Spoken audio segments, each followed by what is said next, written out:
पे जो एक किस्म की जो एक मिथ बन चुकी है कि जी वकील बनता है, वकील आता है बदमाशी, और ये वो इस तरह का कल्चर। आप एक पढ़ा लिखा फेस है, क्या अज्यूम करते हैं कि आने वाले दिनों में ये हमारा फेस चेंज हो सकता है? देखें जी, वकील और बदमाशी जो है ये तो एक सेक्शन में कभी रह ही नहीं सकती। वकील की तो ड्यूटी ही बिल्कुल कॉन्ट्ररी है बदमाशी से। उसका तो काम एक वकील का होता है कि बदमाशों को रोके, बजाय के बदमाशी करे। फिर officers of court, officers of court बदमाश नहीं हो सकता। उसमें 2007 जो वकीला मार्च थी, उसकी जो टोन थी वकीलों की तब सेटल। अगर वो अपने आप को डिफेंड ना करते तो वो क्या करते? अब उस चीज को, उस रीत को अब खत्म ही होना था, लेकिन चूंकि वो अब एक बार अपर हैंड आ गया वकीलों में, तो अब उस चीज को छोड़ते हुए अभी टाइम लगेगा। अच्छा, ये वालिद साहब की ख्वाहिश थी, दादा की थी, या किसकी वालिदा की थी, किसकी ख्वाहिश थी कि आप बैरिस्टर लाजमी बने? मेरे दादा की ख्वाहिश थी कि मैं बैरिस्टर बनूं। ये वफात से पहले उन्होंने हर दोस्त को दावत पे, हर जगह उन्होंने कहा कि ये बार करने जा रहा है, तो अनफॉर्चुनेटली वो देख नहीं सके, वो ये पास्ट हुए। अच्छा, बाहर रह के आपने तालीम हासिल की, यहाँ पे आप सोने का चम्मच लेके पैदा हुए थे, तो वहाँ पे आपको ज़ाहिर बात है मजदूरियाँ भी करनी पड़ी होंगी। काम किया, सफाइयाँ भी बड़ी की हैं, खाना भी बड़े पकाए हैं, जिस हद तक कर सकते थे। ये जो स्ट्रगल होती है बंदे की, पर्सनल जो ग्रोथ की स्ट्रगल होती है, ये उसके लिए बड़ी जरूरी है। तो अभी स्टार्टिंग अगर मिनिस्टर बनने के बाद कितनी आपकी मंथली इनकम है, या कितनी एक्सपेक्ट कर रहे हैं, कितनी होगी? It depends on the practice, लेकिन it would be anywhere between $70,000, $60,000-$70,000। तो मंथली करें तो इतना तो आपको बेयर मिनिमम करना चाहिए ना। अब सीसीबी किस्म का महकमा बन चुका है, तो बतौर बैरिस्टर आप क्या समझते हैं कि ये चीजें सोसाइटी में प्रिवेल होनी चाहिए? बात है आपको रीब्रांडिंग किसी इंस्टीट्यूशन की कब करनी पड़ती है? मुसलसल फेल हो रहा हो, ठीक है ना जी, अब उसको री इंट्रोड्यूस कराते हैं डिफरेंट नेम। अगर तो वो इतना कामयाब होता तो वो तब से लेके आज तक वही नाम उस यूनिट का रहता। तो रूट कॉज क्या है? रूट कॉज पुलिसिंग है? I don't think so. Root cause जो बदमाश है वो बदमाश बनता है जब रूल ऑफ लॉ इम्प्लीमेंट नहीं होता। आप समझते हैं कि इतना कुछ होने के बावजूद, इतने क्रिमिनल्स को एक किस्म का एलिमिनेट करने के बावजूद दोबारा से फिर खड़ा हो सकता है ये? बेशक, जब देखें कि लोगों को उनके राइट्स नहीं मिलेंगे तो लोग क्राइम की तरफ जाएंगे। ऐसा कब मुमकिन होगा कि पाकिस्तान यूपी के लेवल तक पहुंचे? एक चीज होती है परसेप्शन बिल्डिंग। परसेप्शन बिल्ड हो गया ना तो ऑटोमेटिकली वो चीज स्प्रेड होने लगी। हमने कुछ चीजें ठीक करनी है और परसेप्शन बिल्ड करना है अवाम के लिए। ट्रस्ट, जहाँ भी डिस्ट्रस्ट है उसको हमने ट्रस्ट में कन्वर्ट करना है। मेरे ख्याल से आइडियली 15 साल चाहिए, 3 हुकूमतें चाहिए, कंसिस्टेंटली जो परफॉर्म करें, डिलीवर करें विदाउट एनी इंटरप्शन। देखिए, हमारे कंट्री में ऐसा होता है कि अदालतों को इस्तेमाल किया जाता है, डिफेंस के मनमर्जी के फैसले लिए जाते हैं। तो सर बात ये है, फिर आप मुझे देखें सियासी, वो मैं ये पॉलिटिकल आदमी, पॉलिटिकल आपने कर दिया, लेकिन मैं आपको इसका जवाब देता चलूं। मुझे इख्तिलाफ और गिला इस्तेमाल करने वालों से नहीं है, इस्तेमाल होने वालों से। वो इस्तेमाल क्यों होते हैं? आप अपने आप को इस तरह का एटलीस्ट इदारा बनाएं या प्रोफेशनल बनाएं कि आप में कम से कम कमजोरियां हो, ताकि आप कम से कम इस्तेमाल हो।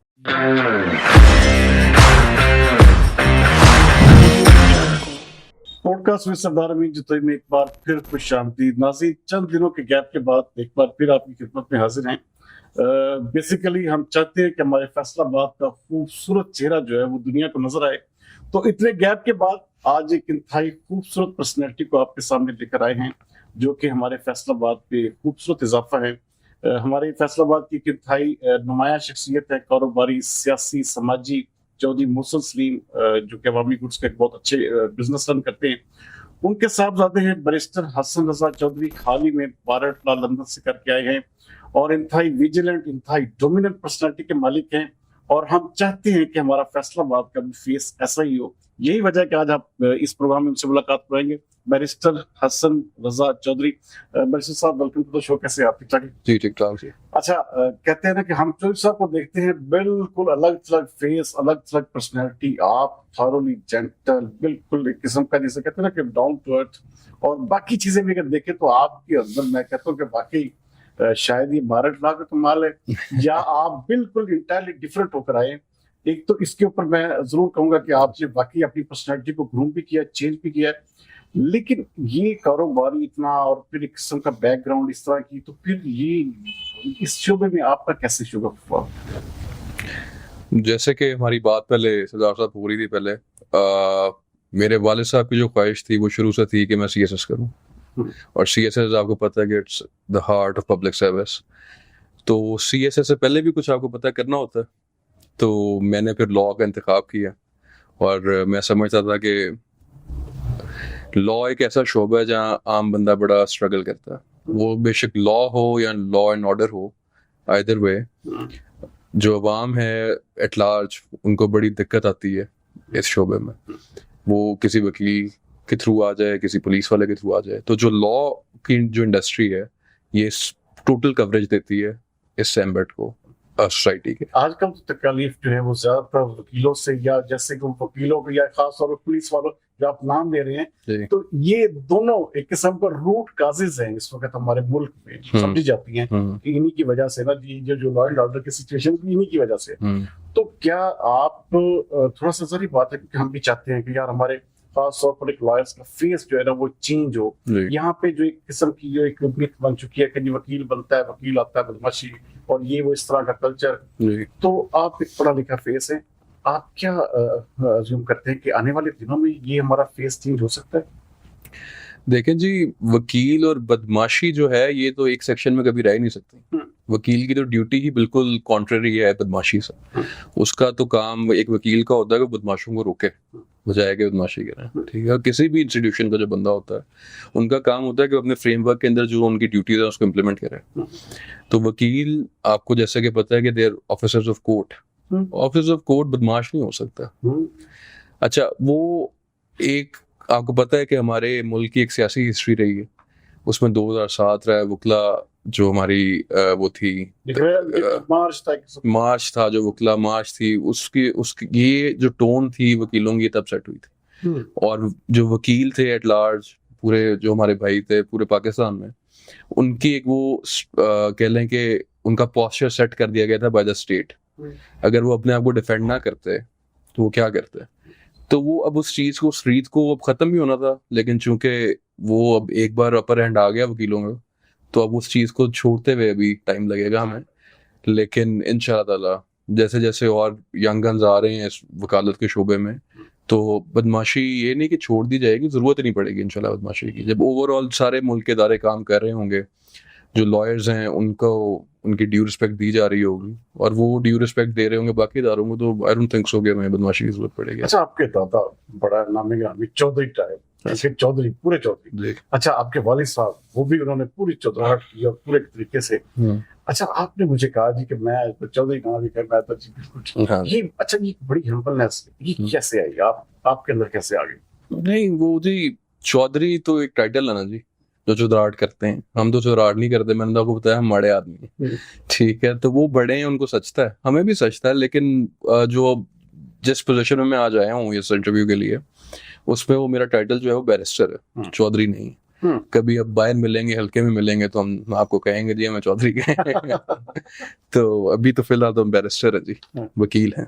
अच्छा, ये वालिद साहब की ख्वाहिश थी, दादा की थी, या किसकी वालिदा की थी, किसकी ख्वाहिश थी कि आप बैरिस्टर लाजमी बने? दादा को की थी। मेरे दादा की ख्वाहिश थी कि मैं बैरिस्टर बनूं, और उनकी वफात से पहले उन्होंने हर दोस्त को दावत पे हर जगह उन्होंने कहा कि ये बाहर करने जा रहा है। तो अनफॉर्चुनेटली वो देख नहीं सके, वो ही पास्ट हुए। लेकिन आफ्टर हिज पासिंग मेरे ख्याल से 2 हफ्ते बाद में चला गया था लंदन बाहर करने।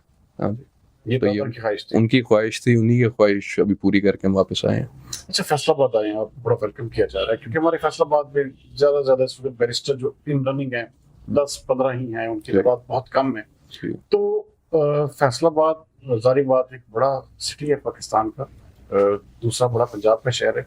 तो प्रैक्टिस जो है वो क्या फैसलाबाद में करेंगे या लाहौर का इंतखाब करेंगे, या जिस तरह आप एक कर रहे हैं कि कैलिफोर्निया की एक मिसाल के तौर फर्म है उसके साथ भी आप काम करें, तो आप सिलसिला यहाँ पे करेंगे अपना पाकिस्तान या लाहौर? देखें जी, जो एज अ बैरिस्टर, अगर मेरा किसी भी यंग बैरिस्टर का अगर एक्सपीरियंस नहीं है कोर्ट्स में, तो he will start from the lower court of sessions, और फिर वो प्रोसीड करते करते प्रोग्रेस करते करते हाई कोर्ट, फिर सुप्रीम कोर्ट। तो स्टार्ट तो मैं लोअर कोर्ट से लूंगा, और उसमें फैसलाबाद ही is the right place for me to begin with. और सारे वकील जो हैं फैसलाबाद में माशाल्लाह, जिनको हम जानते हैं, जिनको मैं नहीं भी पर्सनली जानता लेकिन अवाम जानती है उनके काम की वजह से, उनके शोबे की वजह से, वो बहुत ज़्यादा हैं इधर। मेरी जो वजह है, मैं स्टार्ट लाहौर से क्यों लूँगा, क्योंकि मैंने फौजदारी में एक्सपर्टीज़ लेनी है, और उसमें जो मेरे आइडियल थे सलमान सफदर साहब, वो लाहौर में। तो मेरा काम जो है चूँकि उनके साथ स्टार्ट होगा इंशाल्लाह ताला, तो मेरी मतलब Lahore he would be the right choice to start. और इसमें सिर्फ प्रैक्टिस और ट्रेनिंग नहीं है जी, इसमें आपकी ऑब्जर्वेशन भी बड़ी काउंट करती है। तो मैं खुद, मेरी ज़ाती ख्वाहिश है कि मैं हाई कोर्ट की प्रोसीडिंग्स को ऑब्जर्व करूँ, तो वो लाहौर में मुमकिन है, तो इस वजह से लाहौर द राइट प्लेस। जहाँ तक कैलिफोर्निया की आपने बात की है, कैलिफोर्निया की लॉ फर्म के साथ मेरा काम मैं कर रहा हूँ, मेरा एक्सपीरियंस है उनके साथ, और वो चलता रहेगा जब तक मुझे यहाँ का वर्कलोड ज़्यादा देगा। जैसे ही यहाँ का वर्कलोड बढ़ जाएगा तो फिर आई हैव टू से good by two California. Faisalabad के लोग, तो जारी बात है आपके वालिद साहब की वजह से ही, आपके दादा की उम्मीद जी। उनकी है कि जी अब हमारे बैरिस्टर हसन रजा चौधरी आ गए हैं, तो फैसलाबाद में जो है ना जी हमें कम से कम वकील करने के लिए किसी और के पास नहीं जाना पड़ेगा। तो फिर वो जो सारे लोग हैं, जी आपने कहा कि मैं लाहौर करूंगा, तो फैसलाबाद तो फिर आप कैसे इसको देखें, मैंने अपनी एलएलबी यूनिवर्सिटी ऑफ लंदन से की, ठीक है, मैं लंदन बार करने चला गया, एलएलएम करना चला गया, अपने आप अपना स्किल सेट अप करना चला गया, ठीक है, हिजरत की टेम्पररी, और फिर वापस आ गए। इसी तरह लाहौर भी एक टेम्पररी हिजरत है। जैसे ही मैं अपने आप को पॉलिश कर लूंगा एडवोकेसी के हिसाब से, पाकिस्तानी एडवोकेसी के हिसाब से, तो मेरा आखिरी वो जो कहते हैं कि पॉइंट होता है, वो मेरा शहर, अपना शहर है, फैसलाबाद है। तो ऑब्वियसली मेरी प्रैक्टिस सारी पूरी जिंदगी इंशाल्लाह फैसलाबाद की रहेगी।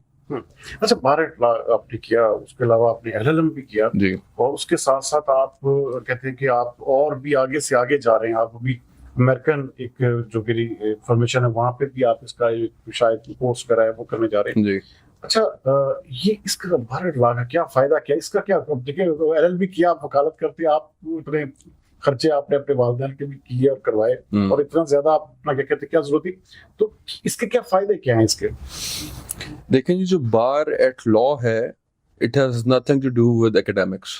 इसमें टोटल आपका डिमीनर, आपका पोस्चर, आपकी पर्सनालिटी ट्रेन होती है एज अ लॉयर। मैं आपको थोड़ा सा बैकग्राउंड देता चलूं कि बैरिस्टर्स होते क्या हैं। बेसिकली यूके में दो तरह के वकील होते हैं। एक सोलिसिटर्स होते हैं जो डेस्क जॉब करते हैं, और उनके पास बड़ा लिमिटेड राइट ऑफ रिप्रेजेंटेशन होता है मैजिस्ट्रेट्स कोर्ट तक, और मतलब आगे पीछे जो स्मॉल कोर्ट्स है वहां तक। जो बैरिस्टर्स होते हैं उनको राइट ऑफ ऑडियंस होता है हायर कोर्ट्स में, हाई कोर्ट में, सुप्रीम कोर्ट में। तो बैरिस्टर का काम है बोलना, और सोलिसिटर का काम है लिखना, और दोनों यहाँ पे मुंशी करता है, वहां पे सोलिसिटर कर रहा है। Not really. सोलिसिटर्स का बड़ा एक स्ट्रॉन्ग एम्बिट है जी, उनका बड़ा स्ट्रॉन्ग पोर्शन है। मतलब बेसिकली हमारे जो क्लाइंट्स होते हैं वो सोलिसिटर्स होते हैं, आम आवाम नहीं होते। अगर सरदार साहब आप हैं तो you will come to me through a solicitor. Solicitor मुझे रेफर करेगा एज अ बैरिस्टर, और फिर मैं वो केस पकड़ूंगा। तो उनका जो जिस तरह सिस्टम, उनकी लीगल मार्केट्स ना चलती है, तो सोलिसिटर का होना बड़ा जरूरी है वहाँ। और सोलिसिटर्स जितने भी आप देखते हैं हमारे पाकिस्तानी, बड़े माशाल्लाह वहाँ रिनाउंड सोलिसिटर्स हैं, तो उनका अपना पोर्शन है। लेकिन जो बैरिस्टर्स हैं स्पेसिफिकली, उनका काम है बोलना, राइट ऑफ ऑडियंस, तो वो सिर्फ बोलते हैं। तो आपने मुझसे पूछा कि बैरिस्टर बनना क्यों जरूरी है, या किसी भी वकील को क्यों टारगेट करना चाहिए बार एट लॉ करना। तो जो आपकी पर्सनैलिटी जो है एज एन एडवोकेट, उसकी जो एपिटमी है, जो उसकी लिमिट है, वो बैरिस्टर है। उसके बाद आप वो उसका एज अ लिमिट के आप किंग्स काउंसिल बन जाएं, आप और ऊपर चले जाएं, इंटरनेशनल कोर्ट ऑफ आर्बिट्रेशन में चले जाएं, इंटरनेशनल कोर्ट ऑफ जस्टिस में चले जाएं, लेकिन एज अ बैरिस्टर आप अपनी क्वालिफिकेशन की पीक पे होते हैं। और जो मैंने अपने ब्रीफ से एक्सपीरियंस, में इतना एक्सपीरियंस नहीं है मेरा लीगल, लेकिन मैं आपको इसमें एक चीज़ बताऊं कि जब एक लॉयर बन रहा होता है, उसने दो चीज़ें ज़िंदगी में सीखनी होती हैं शुरू में, इनिशियल स्टेजेस में। क्या बोलना है, और फिर एक उससे ज़्यादा मुश्किल चीज़ है क्या नहीं बोलना। जो बाहर एट लॉ है वो आपको ये सिखाता है क्या बोलना और क्या नहीं बोलना। अब मैं इवन के मैं क्वालिफाई कर चुका हूँ, क्या बोलना है ये तो मेरी इसमें ग्रिप है, क्या नहीं बोलना है इसमें मैं भी कभी कभी चूक जाता हूँ। और ये आपको जिंदगी और आपके लीगल एक्सपीरियंस, आपका कोर्ट रूम एक्सपीरियंस आपको सिखाता है। अच्छा, बाहर रह के आपने तालीम हासिल की, इतना लंबा अरसा है कि सबका सारी बात है, एक्सपेंडिचर, बाकी चीजें, यहाँ पे आप सोने का चम्मच लेके पैदा हुए थे, तो वहाँ पे आपको सारी बातें मजदूरियां भी करनी पड़ी होंगी, और फिर बड़ा आपको स्ट्रगल भी करना पड़ा होगा। तो जो स्टूडेंट्स यहाँ पे या जो एलएलबी करके यहाँ से लोग जाते हैं, हाँ जी, तो क्या कहेंगे उनके हवाले से कि क्या किस तरह के हालात उनको फेस करना पड़ सकता है? क्योंकि हर बंदा चाहता तो है, चाम तो है ना कि बाहर जाए और ये बड़े, लेकिन उसके लिए क्या करना चाहिए? अच्छा जी, सबसे पहले तो आपने फोकस रहना है। अगर तो आपने बार एट लॉ करना है तो वो आप यूके की चंद यूनिवर्सिटीज हैं जो करवाती हैं, जरूरी नहीं कि वो लंदन है, कोई और भी शहर हो सकता है। ये वो एक वाइड चीज़ है जो मैंने की। मेरा लंदन जाने की और भी वजूहत थी, जिनमें से एक्सपोजर एक बहुत बड़ी वजह थी कि I wanted to be in a city which is very hot spot, very up and running. तो जो बाकी वकील भाई हैं जो जाते हैं, उनका फोकस उनकी डिग्री होनी चाहिए सर, और उनकी डिग्री उनसे सारा कुछ करवाएगी जो कुछ वो करना चाहते हैं। मैं जैसे कि आपने कहा है कि we were comfortable, not wealthy but comfortable अल्हम्दुलिल्लाह। वहां जाके मैंने भी काम किया, सफाइयाँ भी बड़ी की हैं, खाना भी बड़े पकाए हैं, जिस हद तक कर सकते थे। उसकी वजह ये थी कि मैं एक मिशन लेके गया था बाहर, और उस मिशन को अकॉम्प्लिश करने में ये जो स्ट्रगल होती है बंदे की पर्सनल, जो ग्रोथ की स्ट्रगल होती है, ये उसके लिए बड़ी ज़रूरी है इस स्टेज पे। तो वो जो भी बंदा जाएगा वो अपना रास्ता खुद ही ढूंढ लेगा, उसको बताना मेंटल चाहिए। एक किस्म का उसका सेट होना चाहिए कि भाई Set होना मुझे ये काम सारे करने पड़ेंगे, तब जाके वो मंजिल मैं हाँ जी। हासिल कर सकता हूँ। अच्छा, लॉ, रूल ऑफ लॉ, ये सारी बातें आप कर रही हैं। अच्छा, क्या आप समझते हैं कि हमारा जो एक लॉ है और फिर दूसरी जानब शरीयत है हमारी, सारी बात हम शरिया लॉ के एक किस्म के ज्यादा हमारी बाइंडिंग होनी चाहिए, जी। लेकिन इसमें क्या ऐसी डिफरेंसेस हैं? क्योंकि देखिए, एक आदमी जब कोई भी केस करता है पाकिस्तान में, तो वो अब आज भी वो दादा बूथा वाली सूरी उसी तरह चल रही है। एक लंबा प्रोसीजर है, आपको इंसाफ नहीं मिलता, लोग यहाँ पे एक्स्ट्रा जुडिशियल किलिंग्स हो रही हैं, यहाँ पे लोग अपने हाथों में एक किस्म का हथियार जी पकड़ जी के, जी। तो ये एक किस्म का लॉ से बेजारी है, या फिर हम समझ लें कि रूल ऑफ लॉ नहीं है हमारे कंट्री में। तो इसके लिए बैरिस्टर हसन रज़ा चौधरी क्या कहेंगे? सर, आपने रूल ऑफ लॉ की बात की है। रूल ऑफ लॉ हमारे मुल्क में बिल्कुल है, वो सिलेक्टिव है। अच्छा, वो कुछ लोगों को वो इस्टेब्लिश करना आता है, कुछ लोगों को नहीं आता। किसी को मुस्तफीद होना आता है हमारे मुल्क के कानून से, किसी को नहीं आता। जो होते हैं, जिनको आता है मुस्तफीद होना, वो ठीक ठाक मुस्तफीद हो रहे हैं, for good reason and bad reasons. जो लोग, जिनको नहीं पता कि उन्होंने कैसे नेविगेट करना है इस मुल्क में, वो उनका एक डिस्ट्रस्ट आ गया है हमारे मुल्क के कानून और हमारे जुडिशियल सिस्टम में बेसिकली, क्योंकि उनको समझ ही नहीं आती कि वो क्या कर रहे हैं। और फिर वो आगे वकीलों के पास जाते हैं, ठीक है जी, वहां से वकीलों की ड्यूटी स्टार्ट हो जाती है कि वो उनको रिप्रेजेंट करें। 70-80% times we have very good lawyers, great lawyers. कभी के बार ऐसा होता है कि कुछ वकील ऐसे भी होते हैं जो अंडर ट्रेंड होते हैं। द रीजन कि मैं अभी जाके बिल्कुल हाई कोर्ट खड़ा नहीं हो रहा, बिकॉज आई स्टिल फील कि मैं अंडर ट्रेंड हूँ फॉर हाई कोर्ट। तो वो चीज़ आ जाती है। जहाँ आपने शरीयत की बात की है, शरीयत सर एक पैरेलल लीगल सिस्टम है जो हमारे अल्लाह ताला ने हमें दिया, हमारे नबी के थ्रू, कुरान के थ्रू, और फिर आगे उसकी सेग्रीगेशन जो थी सारी चीज़ों की, वो हदीसों के थ्रू हुई। तो वो हमारी बेसिस है, वो हमारा फ्लोर है, ठीक है जी। हम मुसलमान हैं, ये मुल्क जो था वो इस्लाम के नाम पे बना था, और चूंकि हमारे खून में, हमारी मिट्टी में इस्लाम शामिल है, तो शरीयत एक वो फ्लोर है जिससे हमने इज्तिहाद करके अपना लॉ खुद बनाना था। लेकिन क्यों हम उसके मैच केवल क्यों नहीं कर सके? हम क्यों एक मुतसादम किस्म के देखें? उसकी वजह ये है कि हमने, अगर हमें साइज 56 का कोट आता है तो हमने साइज 70 का कोट पहन लिया, और कोट के साथ हमने शलवार पहन ली है, पैंट नहीं पहनी, ठीक है। हम उस सिस्टम में घुस गए जो हमारे लिए बना ही नहीं था। यही हमारी सियासी प्रॉब्लम्स की वजह है, यही हमारे रूल ऑफ लॉ के अंदर हिंड्रेंस है, यही हमारे जस्टिस सिस्टम के अंदर बॉटलनेक है कि हमने वो सिस्टम इख्तियार कर लिया जो हमारे लिए था ही नहीं। नाज़रीन की वजह छोटा सा ब्रेक लेंगे, ब्रेक के बाद दोबारा फिर हजरत।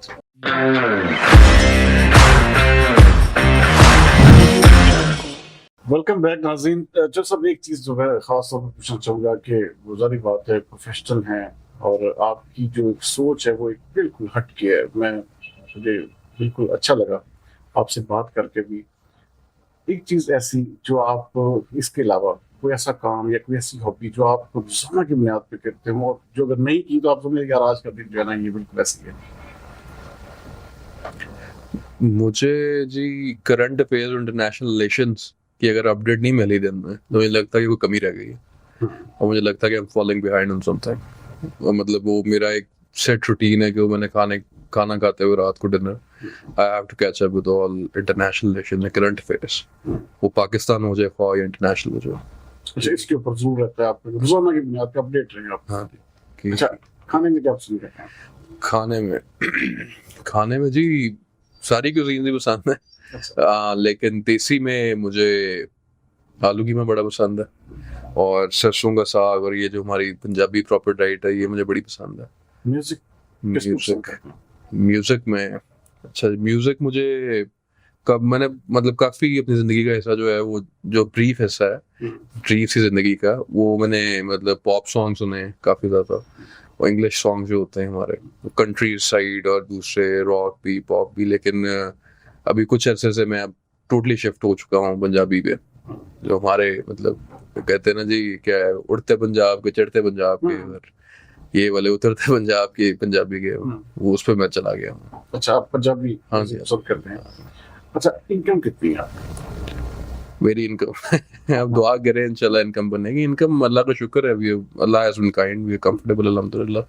लेकिन ऐसा कोई नंबर मेरे दिमाग में नहीं होगा, क्योंकि इनकम हमारी वेरी, आपको पता है हमारे काम का ट्रांसपोर्ट का, तो वेरी करती रहती है। नहीं, अब जारी बात, अब आप प्रैक्टिसिंग, मैं कहता हूँ लॉयर बन चुके हैं, क्या आपने बताया भी कि कैलिफोर्निया की एक फर्म है, उस लॉ फर्म्स के साथ आप अटैच में, तो अभी स्टार्टिंग अगर मिनिस्टर बनने के बाद कितनी आपकी मंथली इनकम है, या कितनी एक्सपेक्ट कर रहे हैं, कितनी होगी?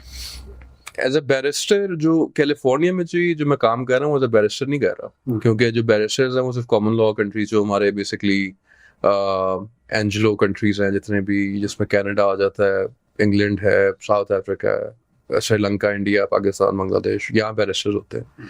तो मैं सिर्फ इन मुल्कों की हद तक आपको बताऊंगा कि initially it depends on the practice, क्योंकि जॉब ऐसे बैरिस्टर्स को मिलती नहीं इन मुल्कों में, लेकिन it would be anywhere between yearly $70,000, $60,000-$70,000 per year.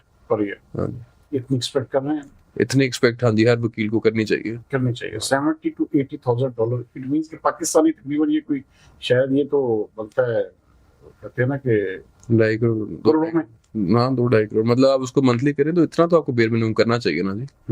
लेकिन स्ट्रगलिंग जो लॉयर्स हैं वो first of all they struggling for a reason, कि राइट मेंटोरशिप नहीं मिलती, राइट अपॉर्चुनिटी नहीं मिलती। लेकिन मैं आपको एज अ बैरिस्टर आपको बात बता रहा हूँ कि अगर आप यूके में चले जाएं तो एक स्टार्टिंग बेबी बैरिस्टर की इतनी, उनकी तो खैर पाउंड्स में होती है, लेकिन मैं to be very conservative, dollars में अगर आपको बताऊं तो एक यूके के बैरिस्टर की स्टार्टिंग जो सैलरी है ईयरली वो इतनी होती है। इतनी होती है।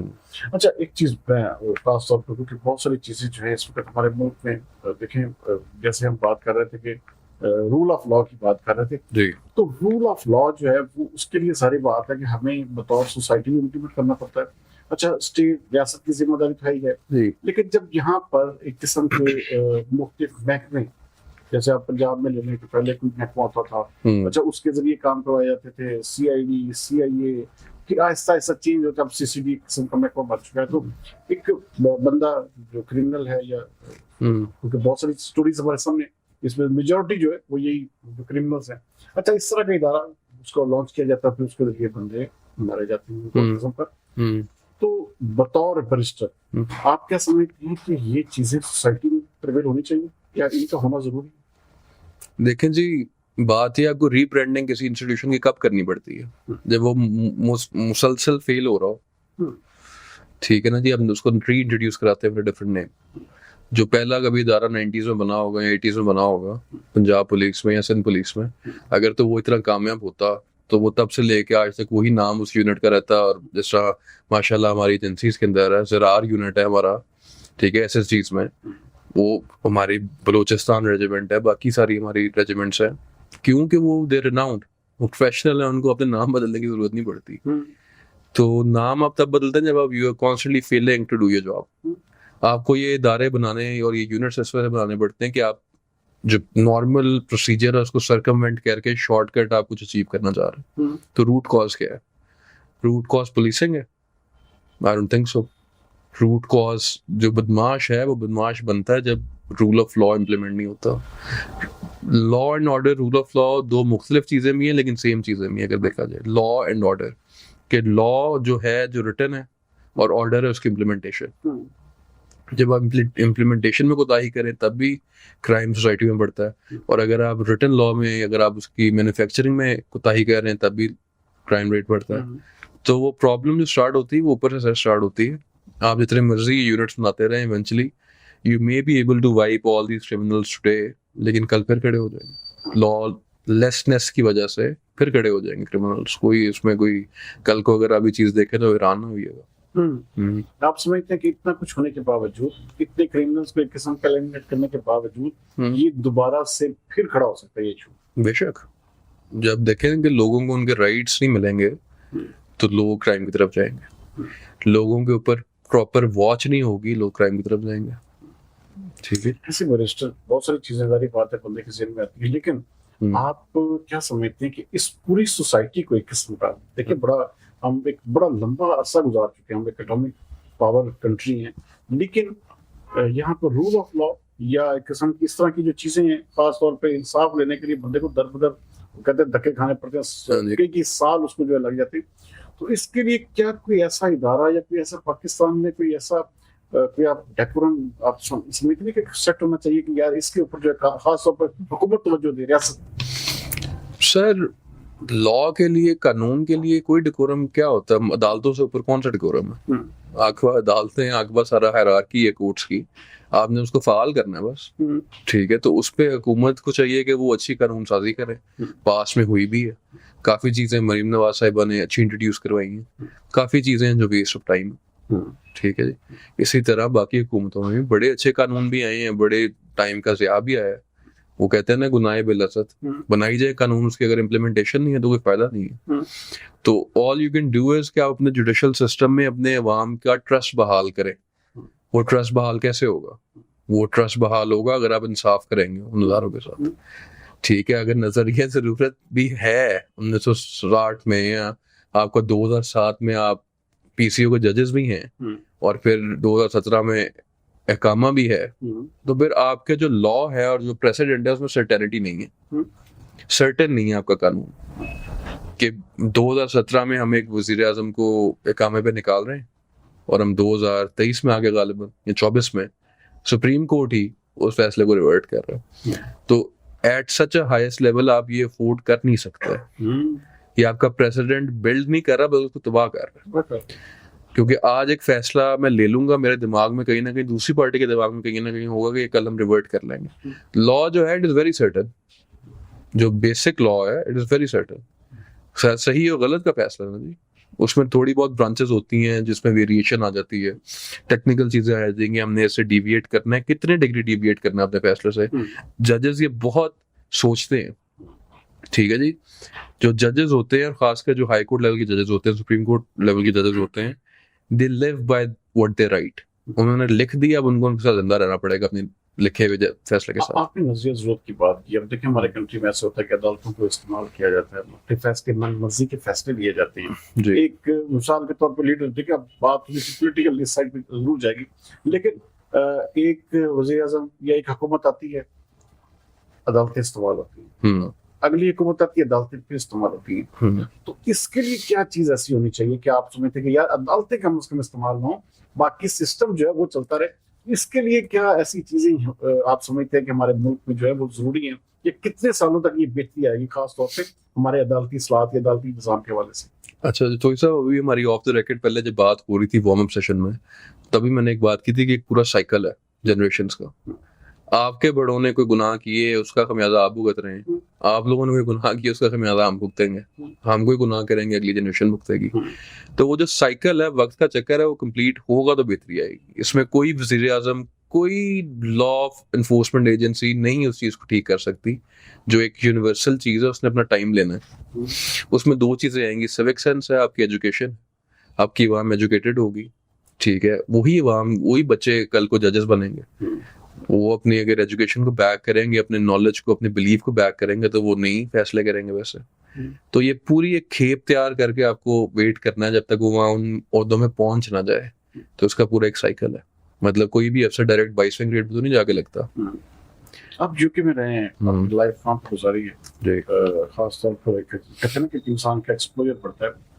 पाकिस्तान और यूके, ऐसा कब मुमकिन होगा, कितने सालों तक मुमकिन हो पाएगा कि पाकिस्तान यूके के लेवल तक पहुंचे? किस सवाल है, किस industry, rule of law, in sense of आप समझ लें कि रहन सहन, एक उनका एक किस्म का जो वो सोच है।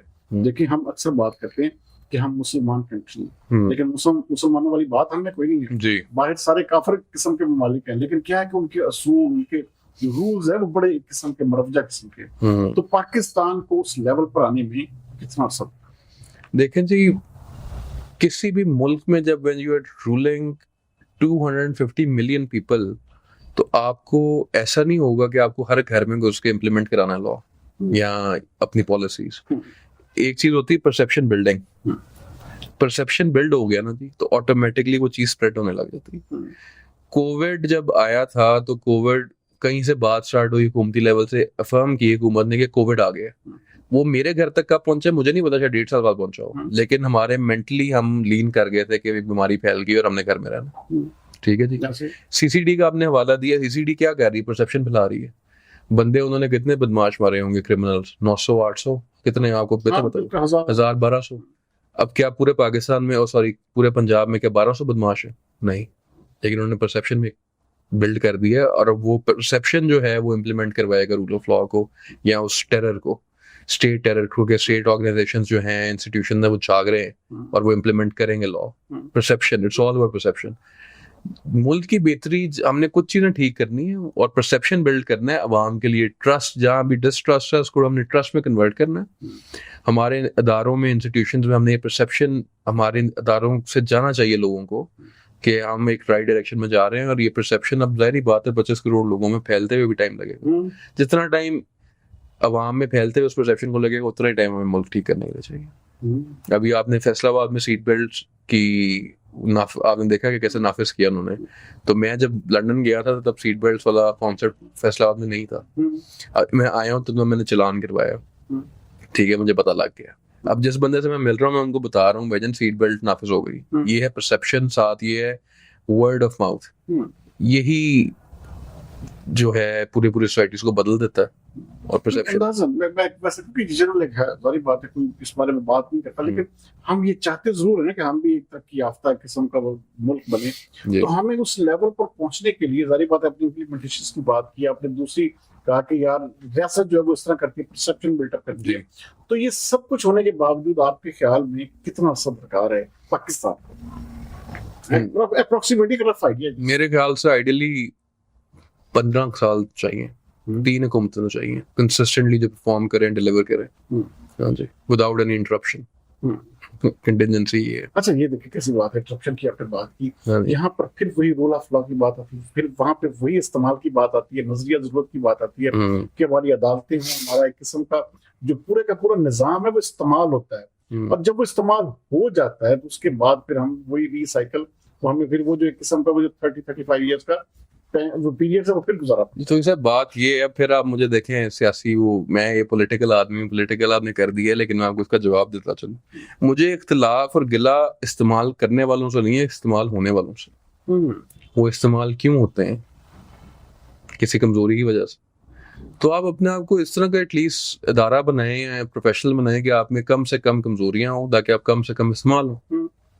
जो इस्तेमाल करते हैं वो तो गलत तो नहीं करता, पूरी दुनिया में ऐसे होता है। पूरी दुनिया में एस्टेब्लिशमेंट्स भी होती हैं, ठीक है, पूरी दुनिया में शैडो गवर्नमेंट्स भी होती हैं। तो हम क्यों एक वो कहते हैं कि री इन्वेंटिंग द व्हील, एक चीज जो ऑलरेडी इन्वेंट हो चुकी है हम उसको अंडू करने के चक्कर में क्यों लगे हुए हैं? पूरी दुनिया एस्टेब्लिशमेंट के साथ भी तरक्की करती है। तो हम अब ये बहुत ज्यादा चीज, जहाँ के बहुत ज्यादा जो हमारी मुश्किलात हमारे स्टेट को वो दरपेश हैं, वो शायद इन्फेक्टर्स की वजह से हों, लेकिन I think we are over doing it, we over killing it. Establishments होती हैं, आप you have to find a way कि आप एस्टेब्लिशमेंट्स के होते हुए तरक्की करें। उसमें आपकी एस्टेब्लिशमेंट की गलती नहीं है। अगर आप मैं सोसाइटी में फसाद डाल रहे हैं, इसमें किसकी गलती है? हमारी गलती, राइट? हम अब कारोबारी लोग हैं, आपका कारोबार है, मेरा कारोबार है, मैं आपकी टांग खींच रहा हूँ, मेरी खींच रहे हैं, इसमें एस्टेब्लिशमेंट का लेना देना।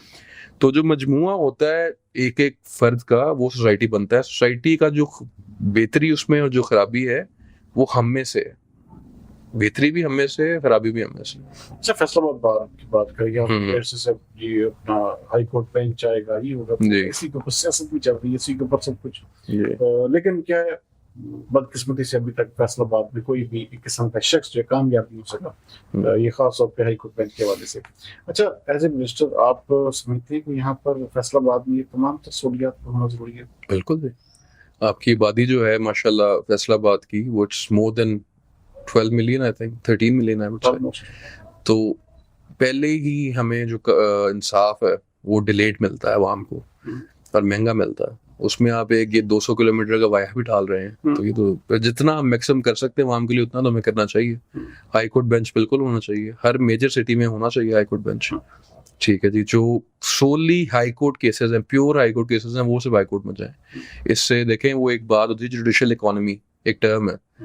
अब जो कोर्ट का वक्त है, पैसा है, टाइम है, वो बहुत ज्यादा मैटर करता है। अगर आप देखें, अगर मैं हाई कोर्ट का एक बेंच इधर बना के जो मेन जजेस हैं, बेंच जजेस हैं जो हमारे मेन रोस्टर पे, अगर हम उनका टाइम बचा रहे हैं तो फेयर ना, ताकि वो बाकी वाम को खलकत को वो अल्लाह ताला की वो सर्व कर सके सही तरह। तो इसमें कोई मतलब बुरी बात तो नहीं है।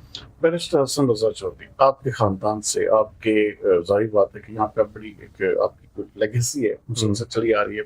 अच्छा, बड़े लोगों को तोहफात है, जाहिर बात है आप रजिस्टर बने हैं, आप जो है सर्व करेंगे, कम्युनिटी को सर्व करेंगे, खास तौर पर अपने खानदान में भी, और बाकी जो जाहिर बात है बहुत बड़ा हल्का है बाब है। तो क्या जो लोग हैं, जाहिर बात है कि आपने कहा कि मैं कुछ चीजें जो है उसको अडॉप्ट करूंगा लाहौर से, फिर इसके बाद तो क्या कुल वक्ती आपका एक चैम्बर यहाँ फैसलाबाद में होगा, या उसके लिए सारी बात इन लोगों को आप इजी एक्सेस हो? जी जी बिल्कुल बिल्कुल, मैं चैम्बर अभी मैं आया हूँ ग्रेजुएट होके, तो अभी सेटल होने के बाद पहली चीज़ मैंने यही करनी है, मैंने क्या चैम्बर बनाना है। और लाहौर जो है वो लाहौर मुस्तकिल मैंने नहीं ठहरना, लेकिन जाहिर बात है कुछ हेयरिंग प्रोसीडिंग्स के लिए आपको लाहौर आना जाना पड़ता है। और अल्लाह का शुक्र है कि हमारा जो कम्यूट है वो इतना ज़्यादा नहीं है, मतलब 2 घंटे आना जाना और 4 घंटे होगा मैक्सिमम। तो eventually Faisalabad is a place which helped me grow up, which turned me into what I am today. तो ऑब्वियसली वो फैसलाबाद ही मेरा फोकल पॉइंट होगा। तो चैम्बर इंशाल्लाह ताला बिल्कुल यहाँ बनेगा और मैं उसको मार्केट भी करूँगा। लेकिन उसमें एक चीज़ जो कंटिजेंसी मैंने अपने में भी लागू की हुई है कि लाजमन उसमें एक सेक्शन ऐसा होगा मेरे चैम्बर में, मेरी प्रैक्टिस में, जहाँ हम प्रो बोनो केसेस लें विदाउट लीगल कॉस्ट, कि हम सिर्फ जो पेपर वर्क वगैरह है वो हम लोगों के सर डालें, बाकी जो लोग अफोर्ड नहीं कर सकते अच्छी रिप्रेजेंटेशन, उनको हम रिप्रेजेंट करें प्रो बोनो केसेस में। और कुछ केसेस में जहाँ बिल्कुल ही क्लाइंट जो है हमारा वो नहीं बेयर कर सकता, इवन फाइलिंग कॉस्ट भी, वो भी हम बेयर करें।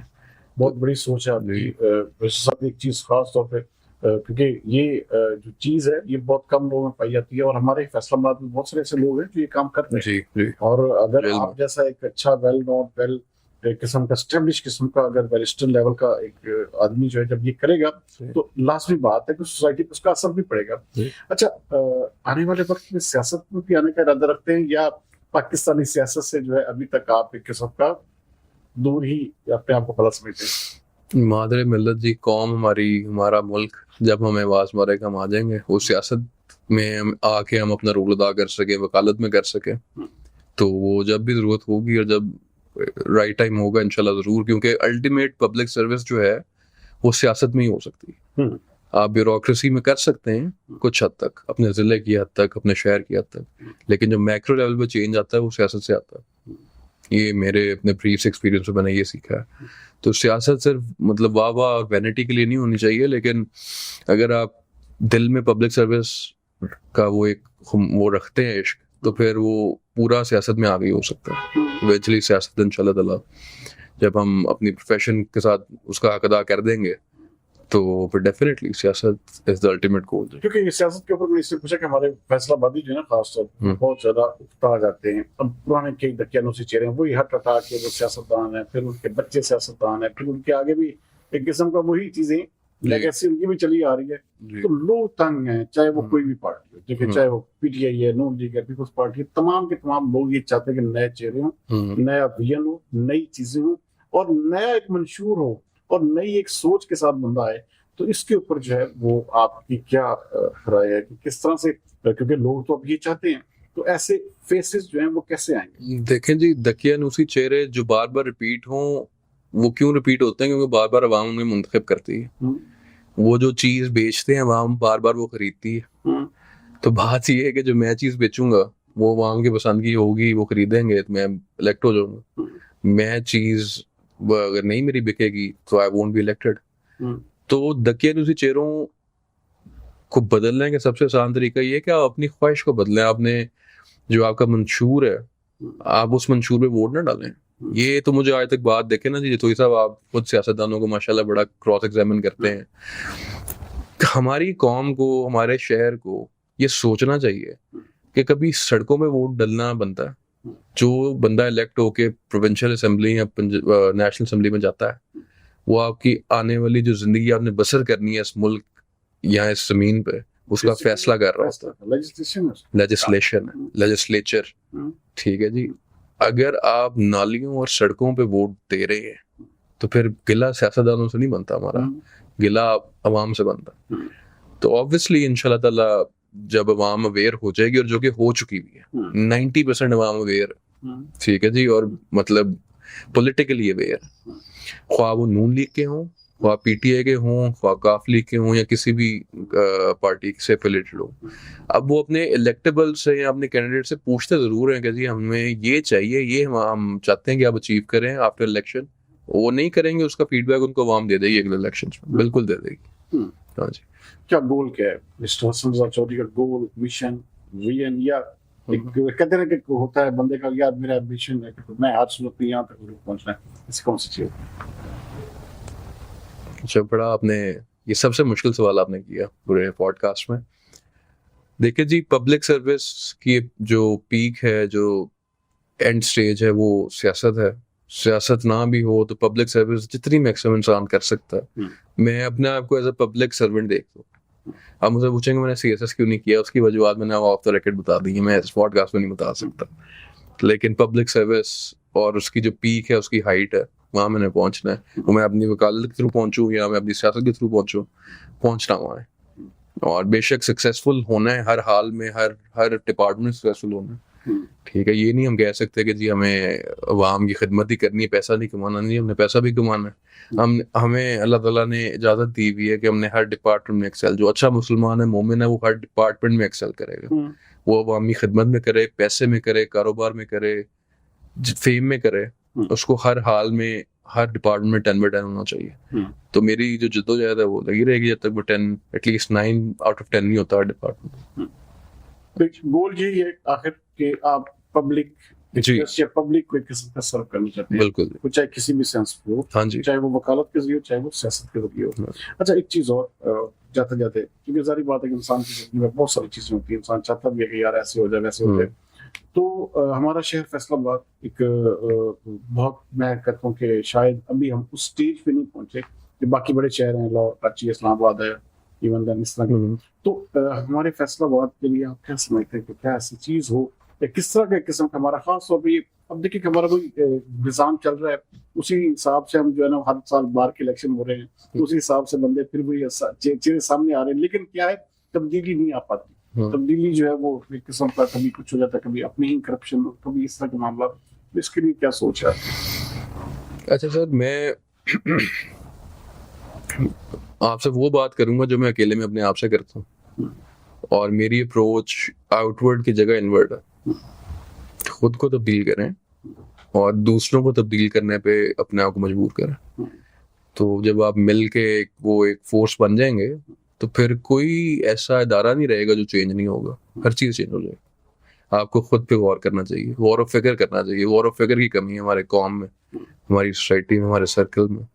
अगर लोग गौर ऑफ फिक्र करना शुरू कर दें तो क्राइम भी खत्म हो जाएगा, इकोनॉमी भी बूस्ट हो जाएगी, आप स्पिरिचुअली भी पीक पे चले जाएंगे, अच्छे मुसलमान भी बन जाएंगे। अभी आपके अंदर एक मिसाल के तौर पर एक चीज है जो अभी नजर आ रही है कि आप वाज़ेह तौर पर विजिलेंट है, फोकस्ड है, आपकी जो सोच अप्रोच है वो एक किस्म का, वो हमें इंटरनेशनल लेवल की लग रही है। कहीं पाकिस्तान में साल 2 साल गुजारने के बाद चेंज तो नहीं हो जाएगा अपना, वो टिपिकल जो इस वक्त हमें फुल फोकस्ड इंसान नजर आ रहा है, तो कहीं तब्दील तो नहीं हो जाएगा? नहीं जी, बिल्कुल नहीं, गिव अप नहीं करेंगे बिल्कुल। हम जो चीज़ बिलीव करते हैं वो हम करते हैं। मैं करता हूँ ज़ाती तौर पे, मैं if I believe something there is no bloody chance कि मैं वहाँ से पीछे हट जाऊँ। तो अगर मेरा बिलीफ सिस्टम चेंज हो जाएगा तो फिर यू नेवर नो। अगर मेरा ईमान उसमें, वो मेरी डायरेक्शन चेंज हो जाएगी। अगर मुझे आज लगता है कि आज ये टेबल नहीं है, ये कुर्सी है, मैं इसको कुर्सी कहूँगा, ठीक है जी।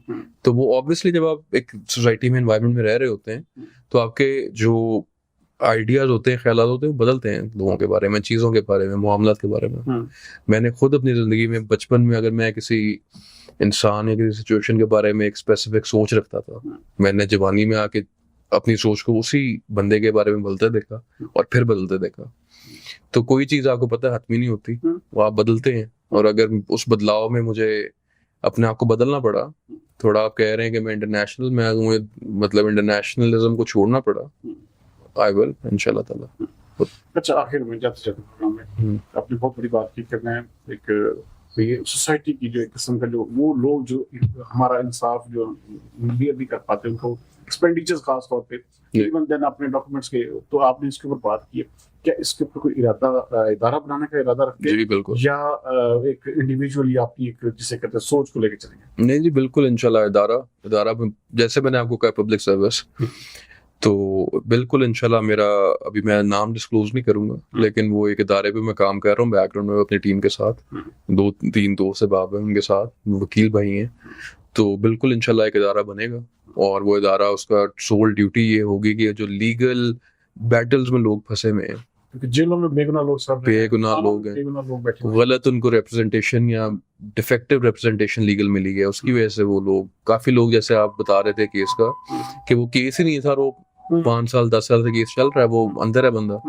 तो इस तरह के जो मामलात हैं, हम बिल्कुल उसकी तरफ हम देखेंगे, और ये मतलब सर्विस टू गॉड्स पीपल, तो ये हमारे लिए तो मतलब दीनी हमारा फरीजा है, तो बिल्कुल हम करेंगे इसको। बिल्कुल करेंगे। नाज़रीन, आप सुन रहे थे, बहुत ही मैं कहता हूँ विजिलेंट और बड़ा फोकस और बड़ा एक डिवोटेड किस्म का मैंने बैरिस्टर हसन रज़ा चौधरी को पाया, क्योंकि इनकी जो सोच अप्रोच है वो वाकई अप टू द मार्क है। और इसके ऊपर जो है वो मैं कहता हूँ ऐसे नौजवान जब हमारी सोसाइटी में हमारे किस्म का प्रोफेशनलिज्म में, खास तौर पर उस शोबे में जहाँ पर इस वक्त भी जो है वो शदीद तरीन जरूरत है, एक ऐसे कहते हैं मसीहा की, कि जो कम अज कम जो है इस लेवल पर जरूर परफॉर्म करे कि उससे आम आदमी को, आम सोसाइटी को भी फायदा हो। तो इस जैसे जो एक किस्म की ब्राइट फेसेस हैं, वो यकीनी तौर पर हमारे शहर की खूबसूरती भी हैं और हमारे शहर की तरक्की में भी नुमाया किरदार अदा कर सकते हैं। उम्मीद करते हैं कि बैरिस्टर हसन रज़ा चौधरी जो है, जिस तरह वो बता रहे हैं, जिस तरह वो बात कर रहे हैं, इसी के ऊपर जो है वो कमिटेड भी रहेंगे। और इंशाल्लाह ताला उम्मीद करते हैं कि वो अपना खानदानी पसे मंजर जो इस तरह का, वो जिस तरह उन्होंने बचपन से लेकर अब तक वक्त गुजारा है, तो उस चीज को, उस लेगेसी को भी इंशाल्लाह बहुत अच्छे तरीके से निभा पाएंगे। तो उम्मीद करते हैं कि आज का पॉडकास्ट आपको पसंद आएगा। आपके फीडबैक का, कमेंट्स की सूरत में इंतजार रहेगा। अगले प्रोग्राम के सरदार अमीन को दीजिए इजाजत। पाकिस्तान जिंदाबाद।